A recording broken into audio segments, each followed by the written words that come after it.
In Magic the Gathering, if a card has a basic land type or types, that typing determines what kind of mana that land can produce. All of this means that there is a lot of value to be had with cards that allow you to change a land's type. These effects are surprisingly flexible, as they can be used to make your mana better, but they can also be used to take mana of a certain color away from an opponent, or even nerf their non-basic lands. To be eligible for this video, a card had to be able to change the type of a land, and in this video we'll look at the 10 land changers that have left the biggest impact on competitive Magic the Gathering. This video is sponsored by Card Kingdom. If you want Magic singles or sealed product, use my link in the description.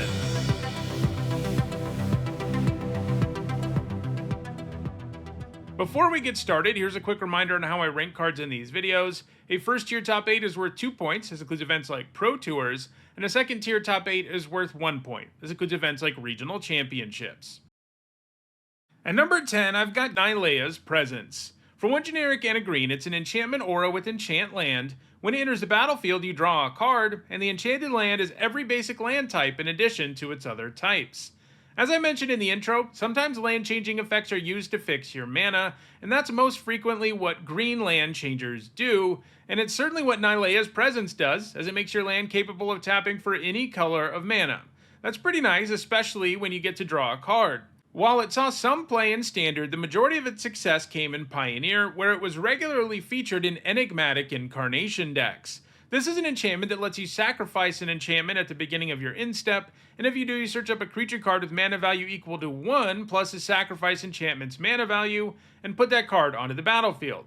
These decks tended to run all 5 colors and loved enchantments, so the Presence was a good fit in them. Once your mana was good enough, you could just throw the Presence away and grab a useful 3-drop toolbox creature, and the deck had many of those, like Elite Spellbinder and Knight of Autumn. However, it stopped seeing play in those decks in late 2024, when they moved away from the toolbox angle and focused more on cheating absurd things into play with Incarnation.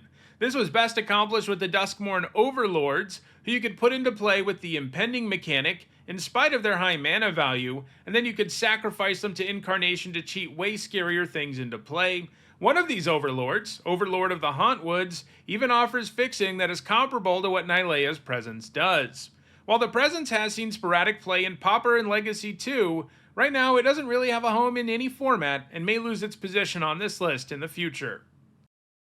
At number 9, it's Prismatic Omen. Another green land changer. This one costs 1 generic and a green for an enchantment that makes all of your lands have every basic land type. So it's kind of like Nylea's Presence, but it does it for all of your lands. All of Prismatic Omen's top 8s have come in the same kind of deck in both Modern and Extended, and those are Scapeshift Valakut decks. These decks are built around casting Scapeshift and grabbing a bunch of copies of Valakut and Mountains from your deck. Valakut sees them all enter at the same time, and that means that each Valakut does 3 damage for each mountain you grab. Prismatic Omen is useful there because it makes it even easier for you to combo off, because not only does it not matter what lands you grab since they'll all be mountains, it also means even the Valakuts are mountains, so you can combo off and do lethal earlier than you would otherwise be able to. However, Prismatic Omen stopped seeing play in those decks in 2021, and we'll see why when we discuss a card that's higher up on this list. At number 8, it's Vision Charm. Like all charms, it's an instant with 3 options. In this case, it costs 1 blue, and you can make an artifact phase out, you can make target player mill 4 cards, or you can use the option that qualifies it for this list, which lets you choose a land type and a basic land type, and each land of the first chosen type becomes the second chosen type until end of turn. In some situations, land changing effects aren't super useful, so it is nice having a card with other modes, although the other 2 modes here aren't great, and over the years, Vision Charm has primarily been used for its land changing capability. The effect is significantly different from Prismatic Omen and Nylea's Presence, which add land types to a card, and thus they don't make that land worse, they just make it so that land can now produce mana of any color, but that's not how Vision Charm or most blue land changing effects work. Vision Charm strips all of the affected lands of their types and makes them into the basic land type you choose only. And the great thing about Vision Charm is that it can affect non-basic lands that have a subtype of your choice too, like Urza's, and it can also affect basic lands. So it can nerf a wide variety of opponents in a pretty big way, and against the right opponent, it can feel like a 1-mana time walk when you cast it during their upkeep, because they won't be able to make any of the mana that they wanted to. In Legacy, the charm is sometimes played in merfolk decks, which can take advantage of making all the lands into islands too, because they feature lots of land walk from lords like Lord of Atlantis. And it's also been used in lots of combo decks over the years, as a charm is a good way to make sure your opponent can't interact with you, since you can take away all the mana of the color that they need. So it's been used in decks like Extended High Tide and Legacy Doomsday. It's been played the most in Pauper though, a format where only commons are legal. There it's been played in lots of decks for the similar reasons I've discussed. For example, it's used by combo decks to turn off interaction, but it's also used to nerf the Tron lands or make Utopia Sprawl fall off of a forest. So even though Vision Charm's second and third modes aren't useful all that often, it turns out the land changing mode can actually do a whole lot of different stuff, so it feels like a charm with lots and lots of modes. And because of that, Vision Charm is going to continue to see play in Pauper, and it even has 2 top 8s in Legacy in the last year, so this land changer is still pretty active, and it can move higher on the list in the future. At number 7, it's Harbinger of the Seas. For 1 generic and 2 blue mana, it's a 2/2 that turns non-basic lands into islands. So again, like Vision Charm, this takes everything away from the affected lands, in this case only non-basic lands, taking away their abilities and everything else, and just turns them into basic islands that can tap for blue. It's from Modern Horizons 3, which means the only 60-card paper formats it's legal in are Modern, Legacy, and Vintage, but that's okay, as those are the formats that tend to be the most reliant on non-basic lands, whether they are lands used for fixing like dual lands or fetch lands, or powerful non-basics that can ramp mana and use powerful activated abilities. In fact, this ability is so strong that many decks that aren't super reliant on non-basic lands themselves run it in the main deck. One of the most powerful and ubiquitous lands it was good at hating on is Urza's Saga, which when the Harbinger was originally printed, would just outright destroy the saga. This is because Urza's Saga would still maintain its type as a saga, but also lose all abilities, and if a saga has no chapters left, it gets sacrificed. But they changed how sagas work with the release of Final Fantasy, and now sagas no longer sacrifice themselves when they don't have chapters, and in fact, if the Harbinger turns it into an island while it's on Chapter 2, its controller will maintain access to that activated ability. This has definitely hurt Harbinger of the Seas and other land changers' stock significantly, but it hasn't stopped seeing play entirely. There are still plenty of other lands it's great against. It's just that Urza's Saga is in a massive chunk of decks in both Modern and Legacy, and that gives it 1 fewer land to hose. But it still nerfs decks like Tron and Eldrazi in Modern, and Cloudpost and Lands decks in Legacy, and like Vision Charm, Harbinger of the Seas can be particularly good alongside other merfolk who grant Island Walk. It's going to keep putting up top 8s. At number 6, it's Leyline of the Guildpact. For 1 green-white hybrid mana, 1 green-blue hybrid mana, 1 black-green hybrid mana, and 1 red-green hybrid mana, it's an enchantment that not only makes all of your lands every basic land type, it also makes all of your non-land permanents be all colors, and like all Leylines, if it's in your opening hand, you can start the game with it on the battlefield. If you put this into play as the game starts, you get a pretty impressive advantage. It'll make your mana perfect, and the decks it appears in look to really abuse that. While there isn't really any good way to do that in Standard, formats with larger card pools have seen the Leyline thrive. It's been the most dominant in Modern, where there was already a 5-color domain deck doing well in the format before this card even existed, so the introduction of the Leyline meant that those decks could really easily maximize their domain payoffs, which get better for each basic land type among lands you control, and if you have Leyline of the Guildpact in play, you have all 5. The deck's nastiest play is a turn 2 Scion of Draco that has Vigilance, Hexproof, Lifelink, First Strike, and Trample, and he grants those keywords to all of your other creatures too. While that deck also sees play in Legacy, it isn't a major player in the format. In Pioneer, the Leyline is featured in Devotion to green decks. This is a deck that doesn't care very much about domain, but it does look to produce tons of mana using Nykthos Shrine to Nyx, and the Leyline adds 4 to your green Devotion, meaning that if you put a Leyline into play for free, Nykthos is going to have the ability to produce absurd amounts of mana in the early game. Leyline of the Guildpact is going to continue to help Modern Domain and Pioneer Devotion decks be successful, and it's got a very good chance at moving up the list in the future. At number 5, it's Spreading Seas. For 1 generic and a blue, it's an enchantment aura with enchant land. When it enters, you draw a card, and it makes the enchanted land into an island. As with the other blue land changers, this takes away all the qualities of that land, and it becomes just an island. So you can use it to take someone off of mana of a specific color, or take away the abilities of the enchanted land, so it can interfere with just about any land there is quite effectively, and that's pretty nice when you're also drawing a card. It saw significant play in Standard, frequently as a main deck card, as that format featured several powerful lands, including the aforementioned Valakut. It didn't hurt either that it could stop creature lands like Celestial Colonnade, and just generally wreak havoc on mana bases, either.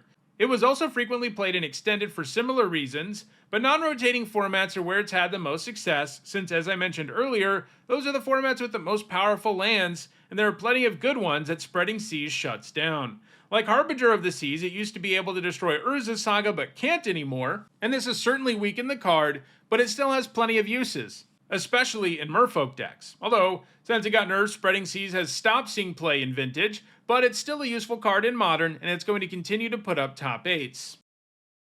At number 4, it's Dryad of the Elysian Grove. For 2 generic and a green, it's a 2/4 enchantment creature that lets you play an additional land on each of your turns, and it makes all of your lands have every basic land type. So, the Dryad is not only great at making your lands produce mana of any color, it also gives you extra land drops in a big way.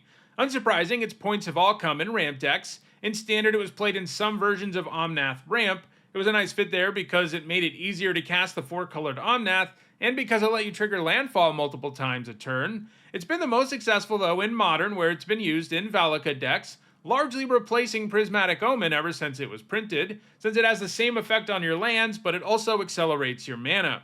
It's also played in Modern Amulet Titan decks, which look to abuse the Dryad's ability to give you those extra land drops.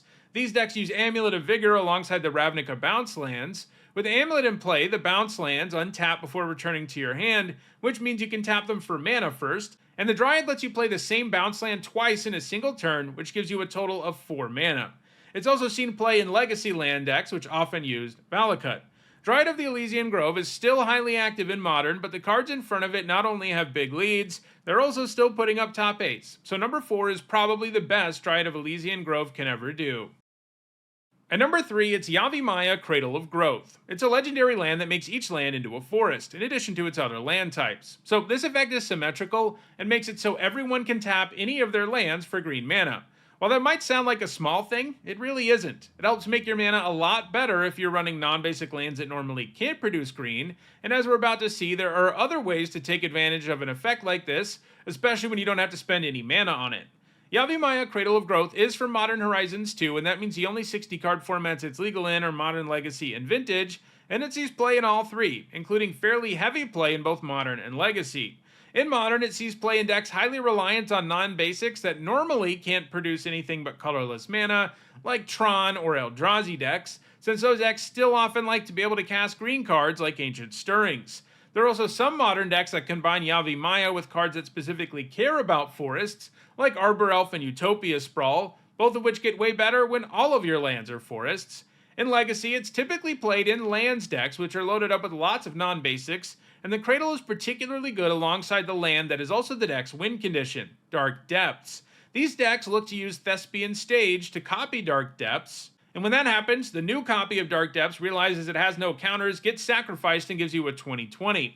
The combo is super consistent in a deck with lots of land tutors, but there is one pretty big problem. Dark Depths doesn't produce mana, so using your land drop on it can really slow your combo down a full turn, but if you have Yavimaya in play, Dark Depths can produce mana and tap for green, making the combo much more accessible. It plays a similar role in Vintage Bazaar of Baghdad decks, which are also highly reliant on a land that normally can't produce mana.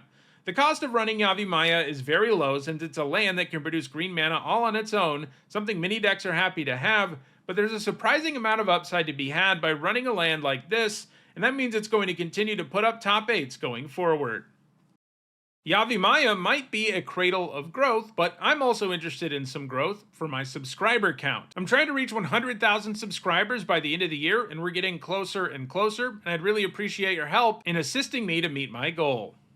At number 2, I've included 2 cards, Blood Moon and Magus of the Moon. I put them together not only because the latter is explicitly designed to resemble the former, but also because they would have been number 2 and number 3 on this list if I gave them their own spot, so getting them both out of the way at the same time made a lot of sense. Let's start with Blood Moon, the older of the 2 cards and Magic's very first mass land changer. For 2 generic and a red, it's an enchantment that makes all non-basic lands into mountains. So yeah, like Harbinger of the Sea, this is a symmetrical effect that hates on non-basics by turning them into nothing but a land capable of tapping for red mana. This is a very powerful effect in a game where non-basic lands play a major role, and over the years Blood Moon has been a common sideboard card to bring in against those kinds of decks, and has also seen a lot of main deck play in various prison decks, including Blue Moon in Modern and Dragon Stompy in Legacy. Both of these decks look to prevent their opponent from producing useful mana ever again and slowly kill them. 13 years after the printing of Blood Moon, Future Sight gave us Magus of the Moon. Time Spiral block as a whole has a mega cycle of Magus creatures, all of which were creatures that had the ability of some really iconic and powerful card, and the Future Sight cycle featured creatures with abilities of enchantments, and obviously Magus of the Moon is Blood Moon with legs. In most ways, that makes it worse, partly because it's way easier to remove, but the flip side of that is if you lock your opponent out of having any mana, this little 2/2 can attack them until they die. Magus of the Moon is typically played alongside Blood Moon in both Modern and Legacy, making it even easier for those decks to completely hose all of your lands. Both Blood Moon and Magus of the Moon are amazing ways to hate on a wide swath of decks in multiple formats, and for that reason they're both going to continue to see regular play. However, so is the card in front of them, which is Urborg, Tomb of Yawgmoth. It's a legendary land that makes each land a swamp in addition to its other types. So yeah, it's a lot like Yavimaya, Cradle of Growth, or more accurately, Yavimaya is a lot like Urborg, because Urborg is the older card and Yavimaya was specifically designed to be a green version of it. Urborg is all the same upside at a very low cost, just like Yavimaya. It makes all your lands better and reduces the downside of playing non-basics that either can only produce colorless or can't produce mana at all. This has made it useful alongside the same kinds of lands as Yavimaya, like Dark Depths, Eldrazi lands, and Tron lands, but Urborg has been doing it for a lot longer, and it's also legal in Pioneer, unlike Yavimaya. There's also one particular kind of deck that Urborg absolutely thrives in, decks in Modern that use Cabal Coffers. This is a land that requires you to pay 2 generic and tap it, and you get a black mana for each swamp you control. With Urborg in play, the Coffers can not only tap for black mana like any swamp, it also will now count every single land you control as a swamp, including itself, making it far more efficient at generating mana. Urborg is going to continue making lands better in every format that it's legal in, while also powering the swamp-centric Cabal Coffers deck, so it's fairly likely it will continue to remain at number 1 on this list for the foreseeable future. So those are Magic's best land changers. If you're interested in changing the types of lands, check out the description where you can find a direct Card Kingdom link for each card that appeared in the video. If you want to make sure you catch future videos, don't forget to subscribe. And if you want to catch up on almost 900 MTG top 10s, including many more that look at mechanics and effects, you should see a playlist on your screen shortly. Thanks for watching.